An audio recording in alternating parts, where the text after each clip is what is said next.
Hello বন্ধুরা, আজ চলে এলাম কাঠগোলাপ মেকিং এর টিউটোরিয়াল ভিডিও নিয়ে। এখন কিন্তু শুধু গোলাপে মেয়েদের মন গলছে না, গোলাপের পাশাপাশি কাঠগোলাপও মেয়েদের খুব প্রিয় হয়ে উঠেছে।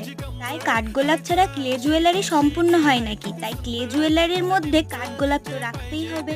তাই চলো শিখে নাও কাঠগোলাপের টিউটোরিয়ালটা। প্রথমে আমরা হার্ডনার আর রেজিনটা মিক্স করে নেব আর এটাকে 5 ভাগে কেটে নেব।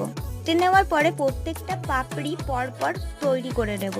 তারপর আঠা দিয়ে সেই পাপড়িগুলোকে একসাথে জুড়ে দেব। লাস্ট পাপড়িটা আগের পাপড়িটার ওপরে দেব, তাহলেই তৈরি হয়ে যাবে সুন্দর কাঠগোলাপ। আর এই কাঠগোলাপের ডিজাইনটা আমি 99 রুপিজের কম্বের মধ্যে রাখছি। এই ডিজাইনের জন্য দুই পাশে দুটো পাতাও অ্যাড করে দিলাম। কালার আর টাসেল অ্যাটাচের ভিডিওটা আমি পরের পার্টে দেব। আপাতত আমাদের কাঠগোলাপের ডিজাইনটা পুরোপুরি তৈরি। এবার তোমরা দেখে বলো তো ডিজাইনটা কেমন হয়েছে। তাড়াতাড়ি চ্যানেলটিকে ফলো আর সাবস্ক্রাইব করে দাও আরো নতুন নতুন ভিডিও দেখার জন্য। Thank you.